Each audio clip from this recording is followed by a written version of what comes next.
करना है, आदिवासियों को वहाँ से हटाना है और अंबानी अदानी को वो जगह देना है। जैसे 370 हटा कर दिया, राष्ट्रपति शासन वहाँ लग नहीं सकता। और बात राष्ट्रपति की, अरे जिनको संसद के उद्घाटन सत्र में नहीं बुलाया जा सकता वो वहाँ पर राष्ट्रपति शासन लगा सकती है। हमारे राष्ट्रपति को मंदिर मंदिर जाने से फुर्सत नहीं है। हमारे मुंह पे खुलेआम पेशाब किया जा रहा है, फिर भी हमारी राष्ट्रपति महामहिम जी मंदिर मंदिर जा रही है और उसको मंदिर में आने भी नहीं दिया जा रहा है, फिर भी मंदिर जा रही है। और जैसा कि आप साथी यहाँ पर मैं देख रहे हैं, राष्ट्रीय आदिवासी एकता परिषद की तरफ से भारत बंद बुलाया गया है। यहाँ पर मैं आदिवासी वेशभूषा में कुछ युवा भी नजर आ रहे हैं, कुछ महिलाएं हैं। आइए पूछते जानते हैं किस वजह से यहाँ पर मैं भारत बंद इन्होंने बुलाया हुआ है। आपका ना परिचय बताइए। मैं हेमलता पाटिल, बहुजन मुक्ति पार्टी महाराष्ट्र कार्यकारी अध्यक्ष, महिला आघाड़ी। लेकिन ये जो भारत बंद बुलाया गया है, जैसा आपका दिख रहा है यहाँ पर, मैं राष्ट्रीय आदिवासी एकता परिषद की तरफ से है, तो आप यहाँ पर में क्या कर रहे हैं? हम पूरी ताकत के साथ, तन मन धन के साथ इस राष्ट्रीय आदिवासी एकता परिषद जो आज पूरे भारत में भारत बंद किया जा रहा है, उसके कुछ मुद्दे हैं। जैसे यूनिफॉर्म। किन मुद्दों को लेकर आप भारत बंद में शामिल हुए? ये राष्ट्रीय आदिवासी एकता परिषद के 3 वैसे 22 मुद्दे हैं, मगर इम्पोर्टेंट यूनिफॉर्म सिविल कोड है। दूसरा, मणिपुर में आदिवासियों पर जो अत्याचार हुए उसके ही विरोध में है। और बाकी 22 मुद्दों पर हमारा राष्ट्रीय एकता परिषद का भारत बंद है और हम पूरे ताकत के साथ इस राष्ट्रीय आदिवासी एकता परिषद को बहुजन मुक्ति पार्टी की ओर से जाहिर समर्थन। आप पूरी तरह से वेशभूषा में आए हुए हैं, क्या कहना चाहेंगे? देखिए, अभी वर्तमान परिस्थिति जो है आदिवासी के लिए अनुकूल परिस्थिति नहीं है, वो काफ़ी प्रतिकूल परिस्थिति है। और जिस तरीके से हमारा आदिवासी समुदाय मणिपुर के जंगलों में आज भी दर दर के ठोकरे खा रहा है, भटक रहा है, वो उसको अन्न तक के नसीब नहीं हो रहा है, वो पानी तक के नहीं हो रहा है और खौफ के साए में वो जी रहा है। आज भी वहाँ मणिपुर के जंगलों में जो बंकर बने हुए हैं उसमें छोटे छोटे बच्चों से लेकर महिला तक के, और वो ऐसे देख रहे कि कौन आ रहा है, हमको कौन मारने वाला है। क्योंकि मणिपुर में देखा जाए खुलेआम। क्या लगता है आपको कि 3 महीने से मणिपुर चल रहा है और ना मुख्यमंत्री इस्तीफा दे रहे हैं, ना प्रधानमंत्री कुछ बोल रहे हैं, क्या कर रहे हैं वो लोग? देखिए, ये प्रायोजित कार्यक्रम है और प्रायोजित कार्यक्रम है, इसलिए मैं बोल सकता हूँ कि हाईकोर्ट का डिसीजन है मैतेई समाज को अनुसूची में डाला जाए, कुकी के अनुसूची में चला चाहिए। तो हाईकोर्ट का ये डिसीजन नहीं बनता है कि वो जनजाति में डालने का डिसीजन लिया जाए, क्योंकि इसलिए अलग से नीति आयोग होता है, नीति आयोग ही डिसीजन लेता है कौन सी जनजाति किस सूची में डाला जाए। हाईकोर्ट ने ये डिसीजन दे के आपस में झगड़ा लगाने का काम किया है और इसको झगड़े को सरकार के समर्थन से किया जा रहा है। अभी वर्तमान में देखा जाता है कि वो 58 दिन के बाद में हमारी एफआईआर दर्ज किया जाता है, फिर भी हमारी राष्ट्रपति अनुसुईया उइके जी अभी तक राष्ट्रपति शासन नहीं लगाई यहाँ पे। तो इस प्रकार से सारा होते हुए दिखाई दे रहा है। और मेन बात ये है कि वहाँ का नेट बंद है और नेट बंद तभी हो सकता है कि नेट का जो संचार होता है वो केंद्र सरकार के पास में होता है और केंद्र सरकार के ही नियंत्रण में सारी चीज़ें चल रही इस तरीके से दिखाई दे रहा है। तो हम इसके लिए चुप नहीं बैठे। राष्ट्रपति तो जो है वो आदिवासी है, तो क्या उन्होंने कदम नहीं उठाना चाहिए था? हमारे राष्ट्रपति को मंदिर मंदिर जाने से फुर्सत नहीं है। हमारे मुंह पे खुलेआम पेशाब किया जा रहा है, फिर भी हमारी राष्ट्रपति महामहिम जी मंदिर मंदिर जा रही है और उसको मंदिर में आने भी नहीं दिया जा रहा है, फिर भी मंदिर जा रही है। और हम कैसे आदिवासी को एक तो मंदिर जाने की ज़रूरत नहीं है, वो प्रकृति पूजक है, केवल हम इस देश के नागरिक नहीं है तो इस देश के मालक है, फिर भी राष्ट्रपति के माध्यम से ऐसे दिखाया जा रहा है कि वो मंदिर जा रही है। यानी कि ज़बरदस्ती आदिवासी को हिंदू बनाने का ये मामला देश भर में चलाया जा रहा है। और ये सरकार कॉमन सिविल कोड के माध्यम से सरकार ऐसा कह रही है कि सबको बराबर अधिकार दिए जाएंगे, तो आप लोग क्यों इसका विरोध कर रहे हैं? मैं सरकार को कहना चाहता हूँ, जब कॉमन सिविल कोड ला रहा है तो क्या आदिवासी इस काबिल हो सकता है? जैसे आदिवासी के मुंह पे प्रवेश शुक्ला ने पेशाब किया, तो कॉमन सिविल कोड आने के बाद में आदिवासी भी ब्राह्मणों के मुंह पे पेशाब कर सकता है? नहीं कर सकता है। ये कॉमन सिविल कोड नहीं है, तो ये ब्राह्मण सिविल कोड है। कॉमन सिविल कोड आने के बाद में सब नागरिक समान नहीं होंगे, ब्राह्मण ब्राह्मण ही रहेगा। वो सबको हिंदू राष्ट्र बनाने की ओर लेके चल रहा है। इस तरीके से ये माहौल देश में बनाया जा रहा है। साथियों, हम सदियों से प्रताड़ित लोग हैं, कॉमन नहीं बिल्कुल भी। आज भी हमारे साथ देखा जा रहा है, हमारे बहन बेटियों को खुलेआम नंगा घुमाया जा रहा है। क्या हम कॉमन है? किस तरीके से कॉमन कोड है, सिविल कोड है ये?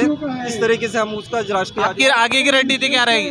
हम इसी तरह से तीव्र आंदोलन करने वाले हैं। अभी हम चुप नहीं बैठने वाले।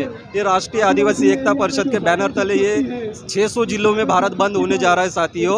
और मान्यवर वामन मेश्राम साहब राष्ट्रीय अध्यक्ष भारत मुक्ति मोर्चा का इसको जाहिर समर्थन है। धन्यवाद। राष्ट्रीय आदिवासी एकता परिषद का जो भारत बंद नागपुर के ऑटोमोटिव चौक पर चल रहा है, यहाँ पर में कुछ युवा साथी भी यहाँ पर में दिख रहे हैं। सर पहले तो आपका परिचय बताइए। मैं नाना साहब चौहान, कार्यकारी अध्यक्ष भारत मुक्ति मोर्चा महाराष्ट्र प्रदेश। सर ये जो धरना आंदोलन या भारत बंद पुकारा गया है, ये तो राष्ट्रीय आदिवासी एकता परिषद की तरफ से है। तो आपकी जो संगठन है, मेरी जो संगठन है, तो हमारे संगठन के जो राष्ट्रीय अध्यक्ष है माननीय वामन मेश्राम साहब, उन्होंने राष्ट्रीय आदिवासी एकता परिषद ने जब 7 अगस्त को भारत बंद अनाउंस किया तो उसी दिन उन्होंने इस भारत बंद को समर्थन दिया और देश भर के सभी भारत मुक्ति मोर्चा के कार्यकर्ताओं को आदेश और निर्देश दिया था कि इसमें सक्रिय सहभाग लेना है। तो आज आप देखेंगे ये बात नागपुर की नहीं है, पूरे देश में देखेंगे तो भारत मुक्ति मोर्चा के कार्यकर्ता रास्ते पर हैं। जब भारत मुक्ति मोर्चा ने पिछली बार में 1 लाख का जो मोर्चा था वो आरएसएस के हेडक्वार्टर पे भी लेके गए थे, तो अभी आप इस सिनारियो में आपका अगला कदम क्या होगा? अगर आज के भारत बंद के बावजूद भी सरकार समान नागरिक कायदा और जो भी आदिवासियों के खिलाफ कानून बनाए जा रहे हैं संसद में, इसको पीछे नहीं लेती है, तो फिर हमारे राष्ट्रीय अध्यक्ष जी ने पिछली बार ही कहा था, जैसे आपने कहा कि 1 लाख लोगों को लेकर आप आरएसएस के हेडक्वार्टर पर आए थे, लेकिन पुलिस का जो आंकड़ा है वो 3.5 लाख का है। तो इस बार 10 लाख लेके आएंगे, क्योंकि वहाँ से ही बन रहा है सब कुछ। ये सरकार नहीं बना रही है, नरेंद्र मोदी नहीं बना रहा है कानून, ये आरएसएस के इशारे पे हो रहा है सब कुछ, इसीलिए हमें वही जाना पड़ेगा। फिर आपने आरएसएस का नाम लिया, क्या लगता है आपको जो हरियाणा राजस्थान में भी जो अभी हिंसा हुई है उसमें किसका हाथ हो सकता है?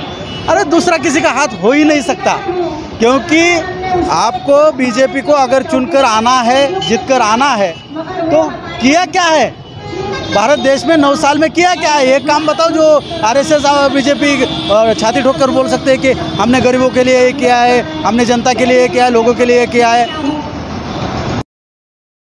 SC ST OBC के कोई लोग इस दंगे में शामिल नहीं होते। जो भी आरएसएस के कार्यकर्ता है, जिनको ही आरएसएस फंडिंग करती है, मंथली पेमेंट करती है, ऐसे लोग वहाँ पर जाते हैं। SC ST OBC का कोई जा नहीं सकता, क्योंकि सब कुछ हो रहा है तो SC ST OBC के खिलाफ हो रहा है वहाँ। यानी आपका आरोप है कि SC ST के लोगों को फंसाया जाता है? अरे यकीनन फंसाया जा रहा है। कौन अपने हाथ से पत्थर मारेगा अपने पैर पर? उन लोगों को कुछ पता नहीं है। आरएसएस में जो भी हमारे SC ST OBC के लोग काम कर रहे हैं, उनको पता नहीं है कि वो ब्राह्मणों का काम कर रहे हैं। उनको कहा जा रहा है कि हिंदू राष्ट्र बनाना है, हिंदू राष्ट्र बनाना है, तो हिंदू राष्ट्र असल में नहीं बन रहा है, वो तो ब्राह्मण राष्ट्र बन रहा है। सोशल मीडिया के माध्यम से कुछ वीडियोस वायरल हुए हैं जिससे पुलिस की मौजूदगी में वहां पर में लोग ऊपर से बंदूकें लेकर गोलियां चला रहे हैं, क्या कहना चाहिए? मैं ये मानता ही नहीं कि वो पुलिस है। मेरा मानना है कि वो पुलिस नहीं है, वो आरएसएस के लोग हैं जो पुलिस के बेस में है। पुलिस अपने सामने ऐसा होते हुए देख नहीं सकता, गोलियां मारेगा उसको, उसके सामने तलवार चला रहे वाले, उसके सामने बंदूकें निकाली जा रही है, उसके सामने आदिवासियों को पीटा जा रहा है और पुलिस देख रहे। पुलिस ऐसा कर नहीं सकती। मेरा आरोप है कि वो पुलिस नहीं है, आरएसएस के लोग हैं। तो क्या कारण है सर कि मणिपुर की जो हिंसा है पिछले 3 महीने से चल रही है, जिसपे अभी तक राष्ट्रपति शासन नहीं लगाया गया, या फिर वहाँ की जो महिला गवर्नर है उन्होंने भी वहाँ पर राष्ट्रपति शासन लगाने की कोई बात नहीं की? आपने राष्ट्रपति शासन की बात कही, इसलिए मुझे हंसी आई। अगर किसी की सरकार गिरानी होती तो राष्ट्रपति शासन लगाया जाता। वहाँ सरकार नहीं गिरानी, हिंदू मुस्लिम भी वहाँ नहीं करना है। वहाँ क्या करना है, आदिवासियों को वहाँ से हटाना है और अंबानी अदानी को वो जगह देना है। जैसे 370 हटा कर दिया, राष्ट्रपति शासन वहाँ लग नहीं सकता। और बात राष्ट्रपति की, अरे जिनको संसद के उद्घाटन सत्र में नहीं बुलाया जा सकता, वो वहाँ पर राष्ट्रपति शासन लगा सकती है, ये मुझे आशंका है। और आप तो पत्रकार महोदय है, आप ये बात जानते हैं भली बात ही, फिर भी आप ये सवाल पूछते हैं। देश में इतना काम किया है बीजेपी सरकार ने, बड़े पैमाने पे रोड रास्ते बनाए हैं, राम मंदिर का काम कर दिया है, काशी मथुरा कॉरिडोर बना दिया है, इतने काम होने के बावजूद भी आप उनका विरोध कर रहे हैं। रोजगार के बारे में बात करो, महंगाई के बारे में बात करो, शिक्षा के बारे में बात करो, क्या है वो राम मंदिर हमारा मुद्दा नहीं है। और जिन लोगों ने SC ST OBC के राम मंदिर का जो आंदोलन चलाया था, उमा भारती कहाँ है आज? ब्राह्मणों ने कब्जा कर लिया राम मंदिर न्यास में, सभी के सभी ब्राह्मण है उसमें, हमारा SC ST OBC का कोई नहीं है। अब बात राम मंदिर क्यों? अरे रास्ता तो मानो 47 से रास्ते नहीं बने भारत में, नहीं बने। हम कांग्रेस के खिलाफ है, लेकिन कांग्रेस ने कुछ काम नहीं किया देश में, किया है ना?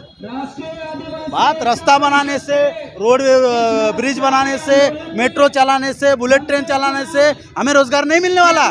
हमारे रोजगार की बात करो, हमारे आरक्षण की बात करो, हमारे शिक्षा की बात करो, हमारे स्वास्थ्य की बात करो, अरे महंगाई की बात करो, तो माने हम आप सरकार हो। जो यहाँ पर में नारे लगाए जा रहे हैं उसमें ऐसा कहा जा रहा है कि ब्राह्मण DNA से विदेशी है, तो ये DNA की बात नहीं है।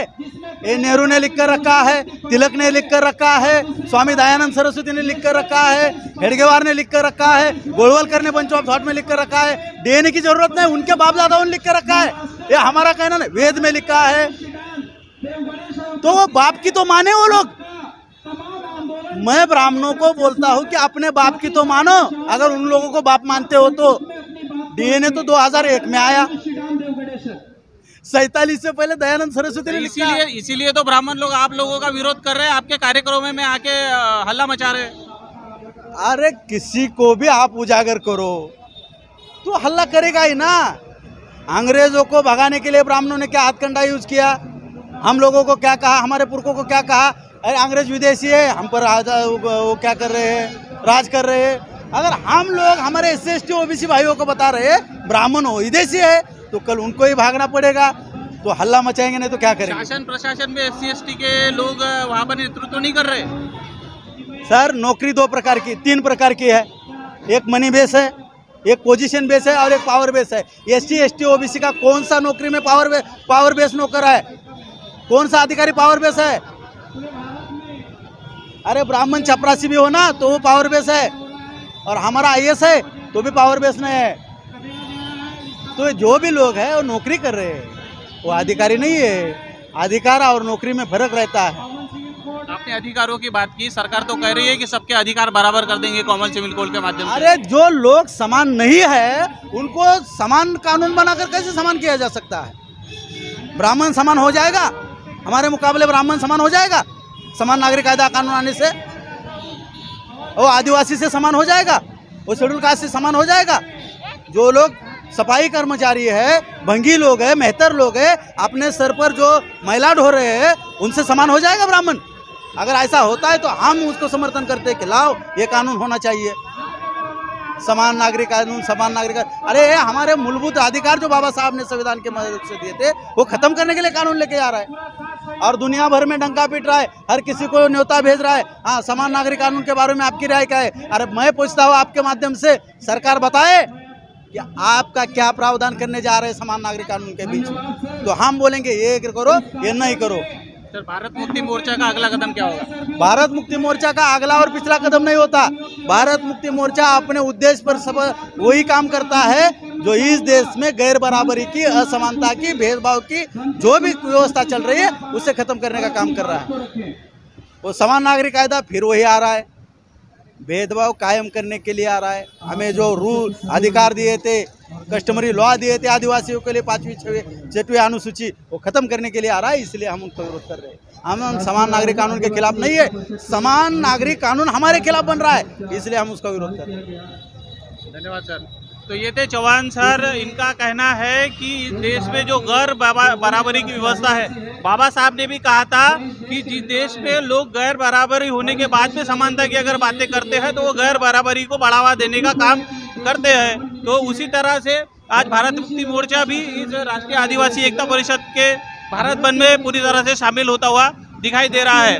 तो ये आंदोलन अब कितना कौन सा रूप लेगा ये तो आने वाला समय ही बताएगा। मैं राकेश गजबीये, कैमरामैन नितिन कठौते के साथ में मूल निवासी टाइम्स